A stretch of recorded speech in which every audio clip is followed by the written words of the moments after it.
है against the gods के season 2 का नॉवल एक्सप्लेनेशन पार्ट 38, जिसमें आप सभी का स्वागत है। पिछले एपिसोड के लास्ट सीन में देखा था कि युनचे अपनी आवाज को और नरम करके बोलता है, किंग यू, मेरी वाइफ, हमें शादी किए लगभग 3 साल हो गए, लेकिन इन 3 सालों में मैंने कभी तुम्हें किस भी नहीं किया। इस बार क्या तुम मुझे एक किस दोगी? उसकी गर्म सांस उसके गले से होते हुए उसके होठों तक पहुंचती है। सिया किंग्यू बिल्कुल स्टिफ हो गई, उसका दिमाग खाली हो गया। जैसे ही युनचे के होंठ उसके होठों को छूने वाले होते हैं, एक आइस कोल्ड प्रोफाउंड एनर्जी अचानक से उसे दूर धकेल देती है। सिया किंग्यू खड़ी हो जाती है, आंखों में सीधे नहीं देखती, जल्दी से कह देती है, मैं उन्हें बोलती हूं कि तुम जाग गए हो, और फिर तुरंत भाग जाती है। युनचे का सिर दीवार से टकरा जाता है, दर्द से वो दांत भींचता है। वो अपना सिर मलता है और गुस्से में धीरे से बोलता है, जब मैं स्काई प्रोफाउंड रेल्म लेवल में पहुंचूंगा तब मैं तुम्हें जबरदस्ती एक चुम्मा दूंगा। आउच, आओ आओ आओ। अब आगे। सिया किंग्यू के जाने के कुछ ही देर बाद कमरे का दरवाजा एक बार फिर खुला। शाओलिंगसी तेजी से दौड़ती हुई कमरे में आई और उसके पीछे शाओली थे, जिनके चेहरे पर भी वैसी ही बेचैनी थी। शाओलिंगसी बोलती है, लिटिल चे, तुम उठ गए, अब कैसा फील कर रहे हो? कहीं कोई तकलीफ तो नहीं हो रही? युनचे अपने बेड से नीचे कूदा और आराम से जवाब देता है, फिक्र मत करो, मैं बिल्कुल ठीक हूं। मैं बस कमजोर हो गया था और मुझे कोई इंजरीज नहीं हुई हैं। 2 दिन सोने के बाद मैं काफी हद तक रिकवर कर चुका हूं। युनचे के मूवमेंट्स काफी तेज और स्टेबल थे, उसके चेहरे पर भी कोई अजीब बात नहीं दिख रही थी। यह देखकर शाओलिंगसी ने आखिरकार राहत की सांस ली। शाओली पास आते हैं, मुस्कुराते हैं और कहते हैं, अच्छा है कि तुम ठीक हो। हमें तसल्ली देने के लिए टफ बनने की एक्टिंग मत करना। युनचे अपनी छाती ठोकता है और कॉन्फिडेंस से कहता है, आप बिल्कुल बेफिक्र रहिए ग्रैंडपा। ब्लू फायर रीजन में आपने खुद मेरी बॉडी की रिकवरी एबिलिटीज देखी है, और क्या आपको यहां रहने की आदत हो गई है? शाओली मुस्कुराते हैं और जवाब देते हैं, मैं यहां बहुत अच्छे से रहा हूं। इंपीरियल सिटी आना हमेशा से मेरी एक विश थी। मैंने कभी इमेजिन भी नहीं किया था कि मैं ना सिर्फ यहां आ पाऊंगा बल्कि इंपीरियल पैलेस में एंटर कर सकूंगा, जहां एम्परर खुद हमें वेलकम करेंगे और हमारे लिए बैंक्वेट रखेंगे। इससे पहले ऐसी चीजें तो सपनों में भी सोचना मुश्किल था। युनचे तुरंत बोलता है, अगर आपको यहां रहना पसंद है तो आप और लिटिल आंट फ्यूचर में इंपीरियल सिटी में ही रह सकते हैं। अगर आप नहीं चाहते तो न्यू मून सिटी जाना भी बुरा ऑप्शन नहीं है। कुछ समय पहले मैं न्यू मून प्रोफाउंड पैलेस के सीनियर सिकोंग से मिल चुका हूं। अगर सिकोंग हान ग्रैंडपा को देखेंगे तो वो बहुत खुश होंगे। वो फ्लोटिंग क्लाउड सिटी से ज्यादा दूर भी नहीं है। अगर ग्रैंडपा को घर की याद आए तो आप कभी भी वापस जा सकते हैं। शाओली हंसते हुए जवाब देते हैं, लिंक्सी को यह जगह बहुत पसंद है और जितने दिन मैं यहां रहा वो काफी अच्छे थे। फिलहाल मेरा यहां से जाने का कोई प्लान नहीं है। उन बातों पर फ्यूचर में डिस्कस किया जा सकता है। बाहर से एक अथॉरिटेटिव लेकिन खुश मिजाज हंसी की आवाज आती है, हा हा हा हा, हम हाल ही में सीनियर शाओ के साथ काफी इंजॉयबली बातें कर रहे हैं। अगर ब्रदर शाओ जाना चाहते हैं तो हम उन्हें बहुत मिस करेंगे। यह आवाज कांग वनहे की थी, जो अब ठीक हो चुका था, जो कांग यू के साथ अंदर आ रहा था। उसने अपना गोल्डन ड्रैगन रोब पहना हुआ था। उसके पीछे डोंगफांग शू था, जो उनसे 3 कदम पीछे चल रहा था। अंदर आते ही उसने सीधा युनचे को देखा। शाओली बहुत ज्यादा शॉक्ड हो जाते हैं और घबराहट में अपने हाथ जोड़कर रिस्पेक्ट से कहते हैं, ये नहीं हो सकता। अगर योर मैजेस्टी मुझे ऐसे बुलाएंगे तो मैं इसके बिल्कुल लायक नहीं हूं। कांग युए तुरंत मुस्कुराती है और आगे बढ़ते हुए वो धीरे से बोलती है, जूनियर ब्रदर युन, आप अभी अभी उठे हैं, आपकी बॉडी अभी भी वीक होगी। आपके लिए बेहतर है कि आप बेड पर रेस्ट करें।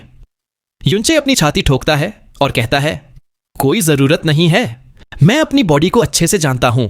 मैं उतना नाजुक नहीं हूं जितना सीनियर सिस्टर सोच रही हैं। कांग वानहे जोर से हंसता है और कहता है, हा, उसके पास सोर्ड सेंट को हराने की एबिलिटी है, हमें उसकी बिल्कुल चिंता नहीं है। युएर, तुम्हें इतना वरीड होने की जरूरत नहीं है। पिछले 2 दिनों से तुम मुश्किल से सोई या खाया है और हर घंटे उससे मिलने आई हो। हमें तुम्हारी ज्यादा चिंता है। इतने सारे लोगों के सामने कांग वनहे ने उसकी फीलिंग्स को बिना झिझक के पूरी तरह एक्सपोज कर दिया था। वो शर्म से कहती है, फादर, और अपना सर झुका लेती है। उसके इस एक्शन पर कांग वनहे और डोंगफांग शू अपनी हंसी नहीं रोक पाए। युनचे काफी टच्ड फील करता है और हल्का सा हंसने के बाद कांग वनहे की तरफ देखकर पूछता है, योर मैजेस्टी, पैलेस चीफ डोंगफांग, जिन 2 दिनों में मैं बेहोश था, क्या किसी ने यहां घुसने की कोशिश की? डोंगफांग शू ने बिना हिचकिचाए सर हिलाया और कहा, असल में मुझे भी डर था कि तुम्हारे बेहोश रहते हुए कोई तुम्हें असैसिनेट करने की कोशिश ना करे, इसलिए मैंने सिक्योरिटी बढ़ा दी थी। लेकिन ऐसा लगता है कि मैं कुछ ज्यादा ही वरीड था, क्योंकि पैलेस में काफी शांति थी। किसी ने भी घुसने की कोशिश नहीं की, शायद इसलिए क्योंकि शाह फेरी पैलेस में ही ठहरी हुई थी। भले ही उनके ऐसे इंटेंशंस थे, वो शाह फेरी से डरते थे और हिम्मत नहीं कर पाए। कांग वनहे हंसते हुए कहते हैं, लेकिन मिलने के लिए गिफ्ट्स लेकर आने वाले बहुत सारे लोग थे। हजारों से ज्यादा अलग अलग छोटे बड़े सेक्ट्स और क्लैंस तुम्हारे लिए एलिक्सर्स और ट्रेजर्स लाए हैं। तुम्हारे गिफ्ट्स का ढेर पहाड़ जैसा हो गया है, और भले ही हमारा पैलेस बड़ा है, हमारे पास तुम्हारे गिफ्ट्स रखने की जगह लगभग खत्म हो गई है। इतने लंबे समय तक एम्परर रहने के बावजूद हमने पहले कभी ऐसा नजारा नहीं देखा। हा हा हा हा। कांग युए कहती है, उनमें से शो सेक्ट के गिफ्ट्स सबसे प्रेशियस थे। उन्होंने एक purple wind heaven crystal, purple jade golden scale ointment और स्कारलेट ईगल प्रोफाउंड ब्लड भेजा है, जो सभी इनवैल्यूएबल ट्रेजर्स हैं। इसके अलावा उन्होंने 15 किलोग्राम पर्पल क्रिस्टल्स और 10 किलोग्राम व्हाइट प्रोफाउंड जेड भी भेजा है, जो पैलेस के पिछले कई सालों के एक्यूमुलेशन से कहीं ज्यादा है।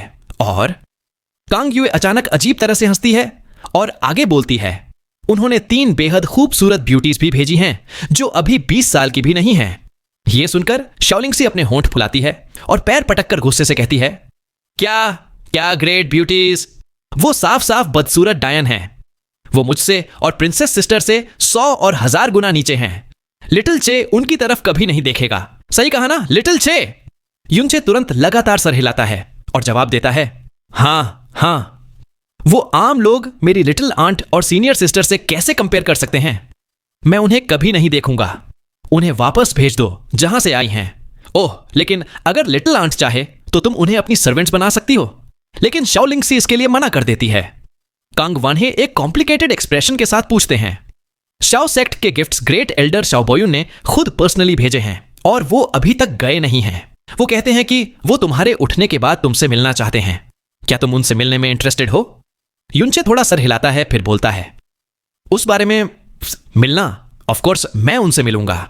शाओ सेक्ट के ग्रेट एल्डर इतनी दूर से इतने वैल्यूएबल गिफ्ट्स लेकर आए हैं, मैं उन्हें ऐसे ही कैसे जाने दे सकता हूं? कांग वनहे सर हिलाते हैं, ठीक है, हमने तुम्हारी शाओ सेक्ट के साथ दुश्मनी के बारे में सुना है। तुम इसे कैसे हैंडल करना चाहते हो, यह तुम्हारी विशेष पर है। युनचे पूछता है, क्या योर मैजेस्टी के पास मेरे लिए कोई और इंस्ट्रक्शंस हैं? कांग वनहे अपना गला साफ करते हैं और आखिरकार साफ साफ बोलते हैं, ये इंस्ट्रक्शंस नहीं हैं, लेकिन ये है, युनचे, हमारी ये जिंदगी तुमने बचाई है। अगर तुम ना होते तो हम बिना जाने ही कब के मर चुके होते, और अब हम तुम्हारी वजह से ही जिंदा हैं। भले ही इंपीरियल फैमिली के बीच का इंटरनल स्ट्रगल अभी भी अशांत है, हमें फिर भी भगवान का शुक्रिया अदा करना होगा। हमें अब किसी भी चीज से कोई शिकायत नहीं है, सिवाय एक मामले के जिसके बारे में हम दिन रात चिंता करते हैं। युनचे को अचानक एक अंदाजा हो जाता है और वो कहता है, जिस मामले के बारे में योर मैजेस्टी दिन रात चिंता करते हैं वो है। कांग वनहे आगे बढ़ते हैं, कांग युए को करीब खींच लेते हैं और कहते हैं, युएर हमारी इकलौती बेटी है। इतने सालों से हमें दुष्ट लोगों और हमारे नालायक बेटों ने नुकसान पहुंचाया। सिर्फ युएर ही इन सब में हमारे साथ रही, हमारे लिए मेहनत की, हमारे लिए दुख सहे और तुम्हारे जैसा एक बेनिफैक्टर भी ढूंढा जिसने हम दोनों की जिंदगी बचाई। हमारी अब एक ही विश है कि युएर को शादी में सच्चा सुख मिले। अनजाने में युएर अब 21 साल की हो गई है। इंपीरियल फैमिली की पूरी 1000 साल की हिस्ट्री में जो प्रिंसेसेस 20 साल तक शादी नहीं करती, वो एक्सेप्शनली रेयर हैं। उसके फादर होने के नाते हम ठीक से खा सो नहीं पाते और लगातार चिंता करते रहते हैं। रोज आंसुओं से अपना चेहरा धोते हैं इस उम्मीद में कि मेरी बेटी को उसका मिस्टर राइट मिल जाए।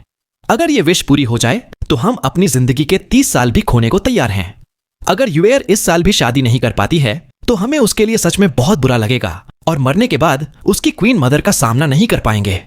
जैसे ही कांग वनहे बोल रहे थे, उनकी आंखें आंसुओं से लाल हो गईं और ऐसा लग रहा था जैसे वो रोने ही वाले हैं। कांग वनहे आगे कहते हैं, हम देख सकते हैं कि युएर को तुम्हारे अलावा किसी और आदमी में इंटरेस्ट नहीं है और उसका दिल तुम्हारे प्रति पूरी तरह डिवोटेड है। अगर तुम्हारी भी युएर के लिए सेम फीलिंग्स हैं तो ये बहुत अच्छा होगा। अगर तुम युएर से शादी कर लो तो भले ही हम अभी मर जाएं, हमें कोई रिग्रेट्स नहीं होंगे।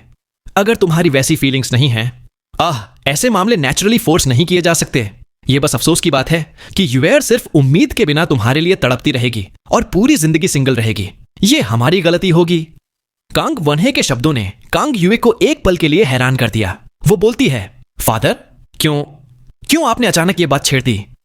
वो जोर से कांग वानहे के कपड़े खींचती है।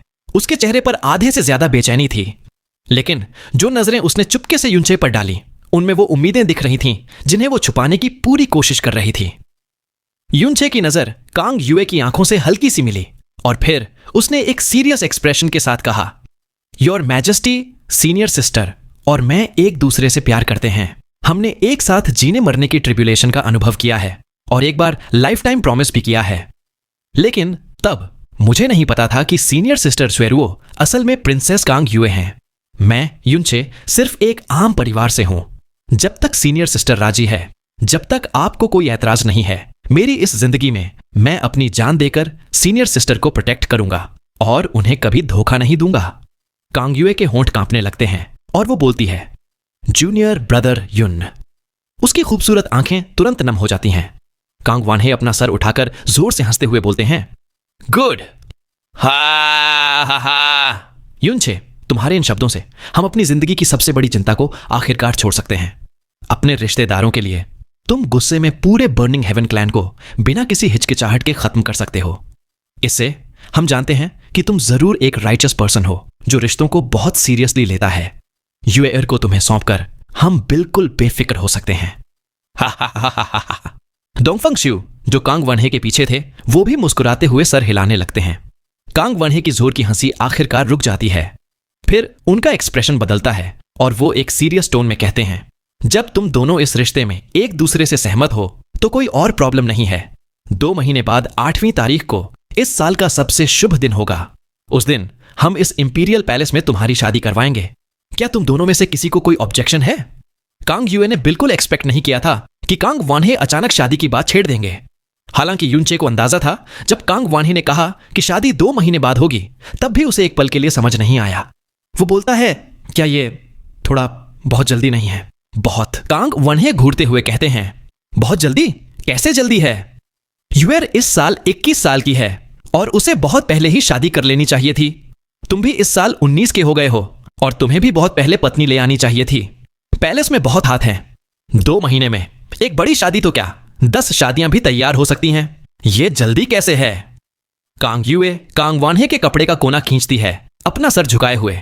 वो थोड़ा शर्माते हुए कहती है, फादर, ये मामला, इस मामले के बारे में क्या फादर थोड़ा जल्दबाजी नहीं कर रहे? और युनचे की 3 साल पहले ही एक पत्नी है। अगर वो दोबारा शादी करता है तो क्या हमें पहले? कांग वनहे कहते हैं, हम इसके बारे में अच्छे से जानते हैं। आज के जमाने में कौन सा आदमी है जिसकी 3 या 4 पत्नियां नहीं होती? ये तो बेसिकली कोई प्रॉब्लम ही नहीं है।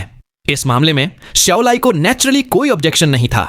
अपने पोते का ब्लू विंड इंपीरियल पैलेस की इकलौती प्रिंसेस से शादी करना, इससे पहले ये ऐसी चीज थी जिसका वो सपना भी नहीं देख सकते थे। युनचे ने कांग युए की तरफ देखा और कांग युए भी इस वक्त चुपके से उसकी तरफ देख रही थी। उसकी आंखों में वो बेचैनी, हार, लेकिन उससे भी ज्यादा उम्मीदें और खुशी देख सकता था। वो अनजाने में मुस्कुराया और उसके चेहरे पर जो थोड़ी सी घबराहट थी वो पूरी तरह से गायब हो गई। उसने कांग वनहे के आगे झुककर कहा, सीनियर सिस्टर को अपनी पत्नी के रूप में पाना मेरी भी जिंदगी की ख्वाहिश है। शुक्रिया योर मैजेस्टी इसे पूरा करने के लिए। सब कुछ योर मैजेस्टी के फैसलों के अनुसार होगा। कांग वनहे ने 3 बार गुड शब्द कहा। Good, good, good. फिर उन्होंने अपना सर उठाया और दिल खोलकर जोर जोर से हंसने लगे, यहां तक कि उनकी आंखों के कोने से आंसू आने लगे। इसी पल युनचे ने अचानक बाहर से प्रोफाउंड एनर्जी की वेव महसूस की। ठीक उसके बाद ये ऑरा अचानक हवा में उठ गई और फिर स्पीड के साथ वो दूर नॉर्थ की तरफ उड़ गई। ये थी किंग यू का ऑरा। वो हमेशा बाहर थी, तो उसने उनकी पूरी बात सुन ली थी। जिस डायरेक्शन में वो जा रही है और वो बढ़ती हुई स्पीड, साफ है वो इंपीरियल पैलेस छोड़ रही थी। एक आदमी को हुक्म दिया जाता है, जल्दी से पूरी दुनिया में अनाउंस कर दो, हमारी प्रिंसेस कांग युए 2 महीने में युनचे से शादी करेगी। लिटरेरी डिपार्टमेंट से जल्दी से इन्विटेशंस तैयार करवाओ और पूरी दुनिया को इनवाइट करो। टाइम बीतता गया और अनजाने में 2 महीने बीत गए। ब्लू विंड एम्पायर इन 2 महीनों में शांत नहीं था और इसका सिर्फ एक ही कारण था। वो था प्रिंसेस कांग युए और युनचे की शानदार शादी। Elegant wind city blue wind के वेस्ट में स्थित था और ब्लू विंड एम्पायर के कुछ बड़े मेन शहरों में से एक था। इस वक्त एलिगेंट विंड सिटी के एक शराब के ठेके में कई लोग अपनी अपनी टेबल्स पर बातें कर रहे थे। एक मिडिल एज्ड प्रैक्टिशनर एक कप शराब पीते हुए कहता है, 3 दिन बाद युनचे और प्रिंसेस कांग युए की शादी का दिन है। इस बार हमारे सेक्ट ने बहुत मेहनत की है, फिर भी हम सिर्फ 3000 साल पुराना एक ब्लड गिनसेंग ही ढूंढ पाए हैं। लेकिन अब हमें बस ये नहीं पता कि हमें खुद को प्रेजेंट करने का मौका मिलेगा या नहीं। एक और मिडिल एज्ड आदमी शर्मिंदा चेहरे के साथ कहता है, सेक्ट मास्टर हुआ बहुत विनम्र हैं। हमारा सेक्ट तो बस मुश्किल से ड्रैगन मार्क्ड पर्पल जेड के 3 टुकड़े हासिल कर पाया है। मुझे डर है कि जब समय आएगा तो मुझे उन्हें बाहर निकालने में शर्म महसूस होगी। उसी टेबल पर एक और आदमी कहता है, इस बार इस ली को कोई अच्छा सा कंग्रेचुलेटरी गिफ्ट नहीं मिला। दोनों सेक्ट मास्टर से कंपेयर करें तो यह जिक्र करने लायक भी नहीं है, लेकिन ये ली अपनी बेटी को साथ लाया है। हे हे हे हे हे हे। इसी तरह इन लोगों की बात चल ही रही थी कि तभी 4 लोगों का एक ग्रुप शराब के ठेके में इंटर हुआ। उनके कदम धीमे थे, उनकी नजरों में गर्व था। उनमें से हर एक का एक ऊंचा लुक था, जैसे कि वो सभी लोगों को नीची नजर से देख रहे हों। शराब के ठेके में कई सेक्ट मास्टर क्लास फिगर्स थे जो इंपीरियल सिटी की तरफ जा रहे थे। ऐसी नजरें और रवैये ने उन्हें बेहद चिड़चिड़ा कर दिया। चारों लोग इकलौते खाली टेबल पर गए और बैठने से पहले एक सोने से जरा इनविटेशन कार्ड टेबल पर पटक दिया गया। चारों का एक्सप्रेशन और भी ज्यादा प्राउड हो गया। उस इनविटेशन कार्ड को देखकर पूरा शराब का ठेका तुरंत शांत हो गया। कुछ ने सीधा उसकी तरफ देखा और उन्होंने उसी पल अपनी सांस रोक ली। एक आदमी बोलता है, ये एक इनविटेशन कार्ड है। दूसरा बोलता है, मैंने देखा। धीरे बोलो, सिर्फ स्ट्रेंथ के मामले में टॉप 100 सेक्ट्स के पास ही इनविटेशंस हैं। वो ऐसे लोग नहीं हैं जिनसे हम पंगा ले सकें। चौथा बोलता है, मैं अब उन्हें पहचान गया।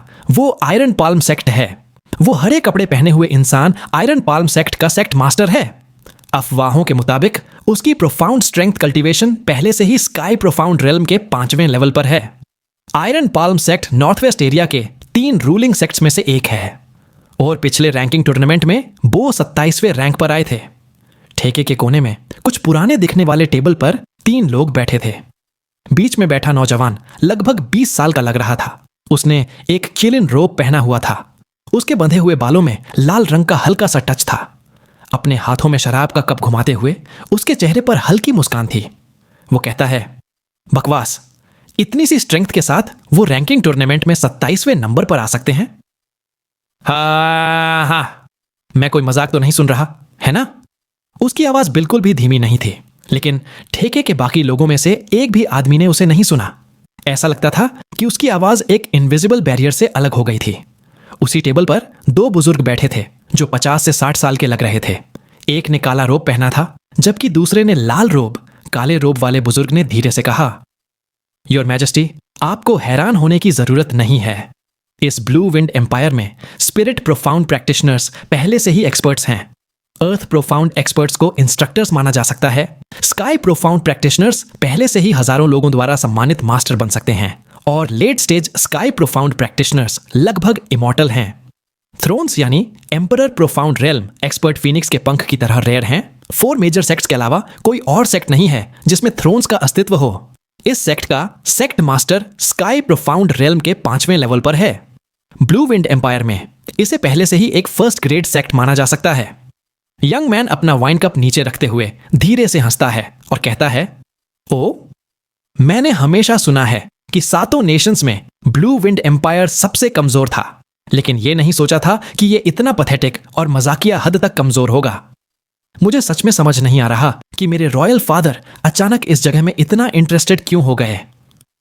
काले कपड़ों वाला बुजुर्ग आदमी हंसते हुए कहता है, हिज मैजेस्टी बिना किसी रीजन के कुछ नहीं करते। इतना बड़ा मेजर मैटर तो दूर की बात है, लेकिन मैंने हल्का फुल्का सुना है कि हिज मैजेस्टी ने यह एक्शन इसलिए लिया क्योंकि कुछ समय पहले स्पिरिट अर्थ हॉल ने गलती से एक बहुत बड़ी पर्पल क्रिस्टल माइन की ऑरा डिटेक्ट की थी और यह purple crystal mineral deposit blue wind empire के बॉर्डर्स के अंदर है। इससे पहले कि ब्लू विंड एम्पायर इसे डिस्कवर करे, हमें इस पर्पल क्रिस्टल मिनरल डिपॉजिट पर कब्जा करना होगा। ऐसा करने का सबसे अच्छा मेथड है। हे, लाल कपड़ों वाला बुजुर्ग आदमी एक्सप्रेशनलेस चेहरे से कहता है, ये रूमर हो या सच, इससे फर्क नहीं पड़ता। भले ही हिज मैजेस्टी इसके लिए पहले से ही बड़ी सावधानी से तैयारी कर रहे हैं, उनका अब भी जल्दी कोई एक्शन लेने का इरादा नहीं है। मैं कहूंगा कि कम से कम हिज मैजेस्टी को 7 नेशन रैंकिंग टूर्नामेंट खत्म होने के बाद शुरू करना चाहिए। एक ग्रैंड ओकेजन जो 20 साल में सिर्फ एक बार आता है, अगर उसमें एक नेशन कम हो तो यह जरूर काफी अफसोस की बात होगी। काले कपड़ों वाला बुजुर्ग आदमी धीरे से हंसता है और कहता है, हा हा हा हा, हिज मैजेस्टी के अभी मोबिलाइज ना करने और 7 नेशन रैंकिंग टूर्नामेंट के बीच कोई रिलेशनशिप नहीं है। 7 नेशन रैंकिंग टूर्नामेंट में ब्लू विंड एम्पायर हमेशा सबसे नीचे रहा है, सिर्फ जोक मटेरियल बनकर। उसके वहां होने या ना होने से कोई फर्क नहीं पड़ता। इस वक्त प्राइमोर्डियल प्रोफाउंड आर्क फिर से प्रकट हुआ है और आर्क का गेटवे भी जल्द ही खुलने वाला है। हिज मैजेस्टी इस समय अपनी सारी एनर्जी जिस चीज पर फोकस कर रहे हैं वो नेचुरली प्राइमोर्डियल प्रोफाउंड आर्क है। प्राइमोर्डियल प्रोफाउंड आर्क की सारी मिस्ट्रीज को एक्सप्लोर करने से पहले हिज मैजेस्टी भला अपनी एनर्जी एक छोटे से ब्लू विंड एम्पायर से डील करने के लिए कैसे खर्च कर सकते हैं? यंग मैन अपनी आंखें सिकोड़ते हुए कहता है, लेकिन लगता है कि हम सच में सही समय पर नहीं आए और अचानक से उस यूंचे के बड़े वेडिंग डे पर आ गए। इस छोटे से एरिया में उसका इन्फ्लुएंस सच में उतना बुरा नहीं है।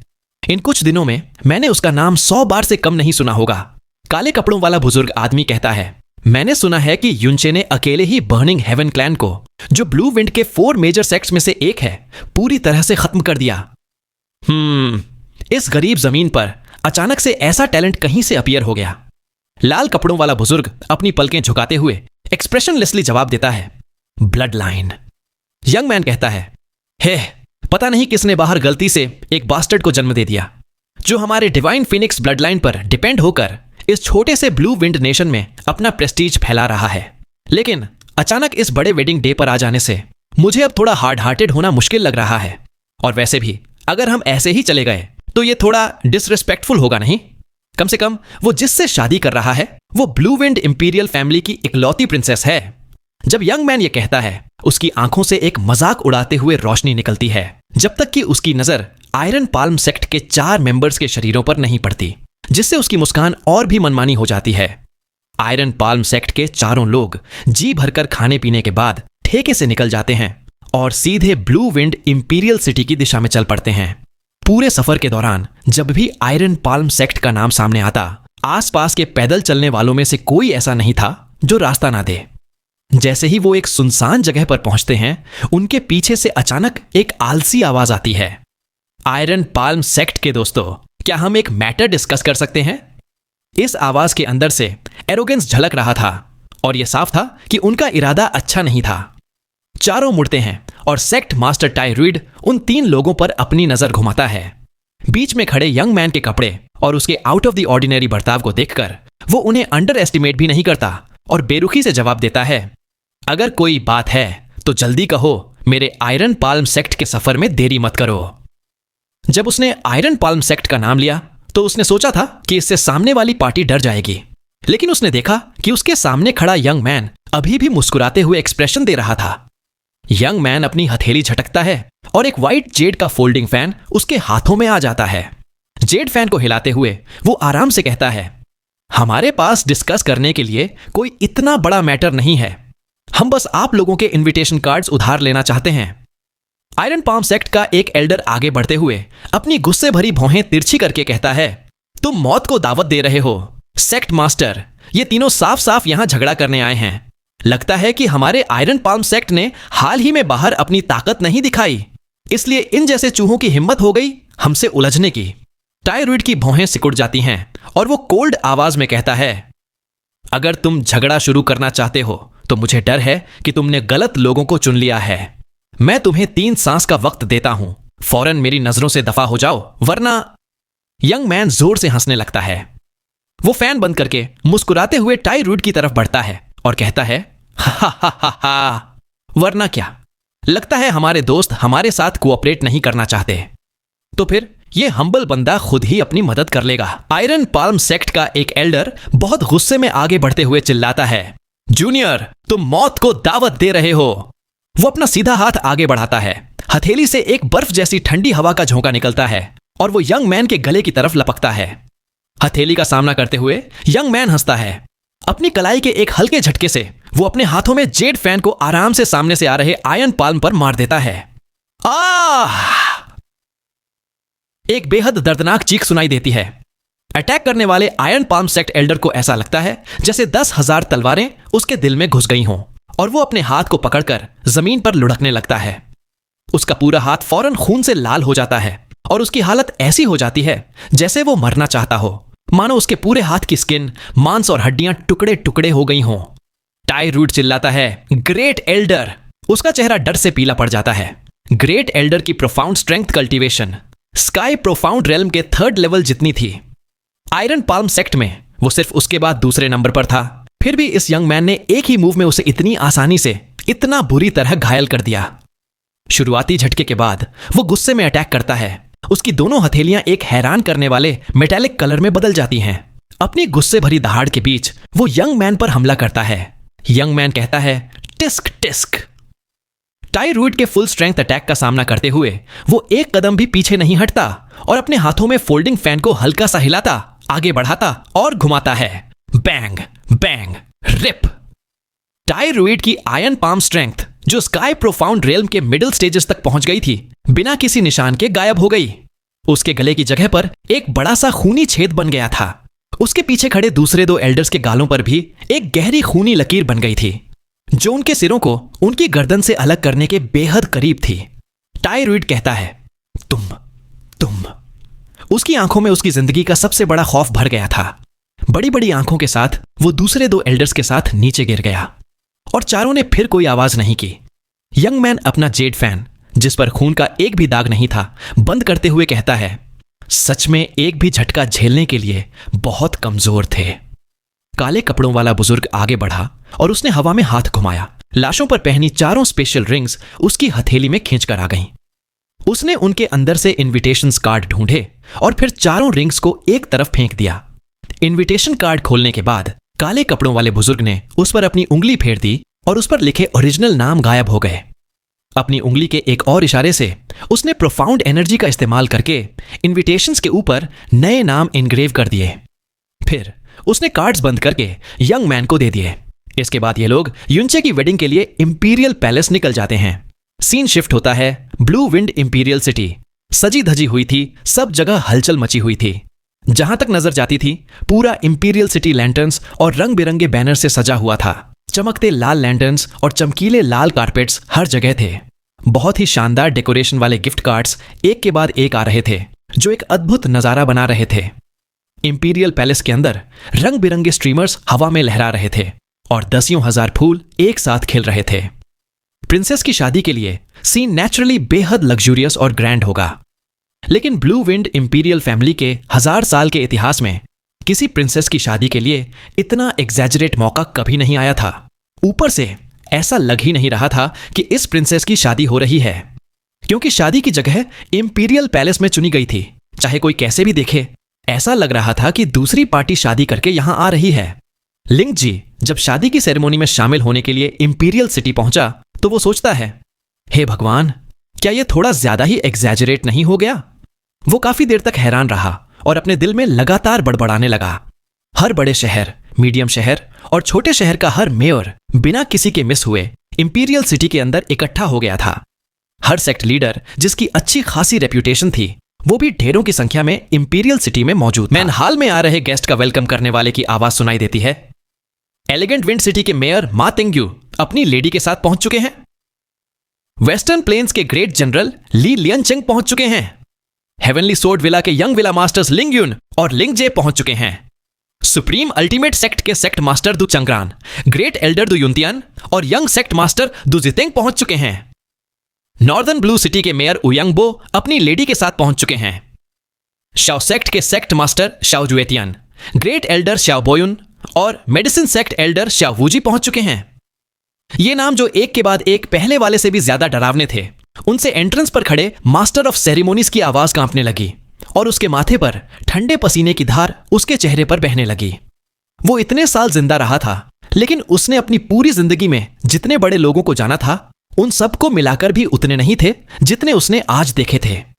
इसी के साथ एक बार और मैन हाल से आ रहे गेस्ट का वेलकम करने वाले की आवाज सुनाई देती है।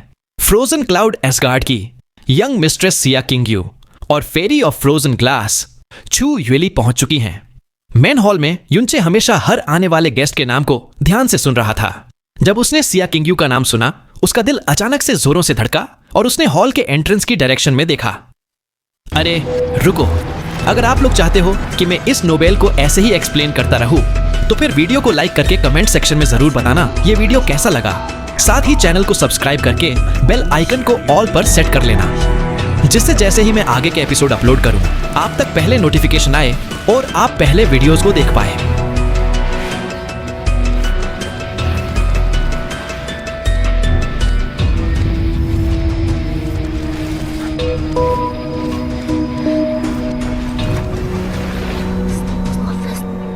First.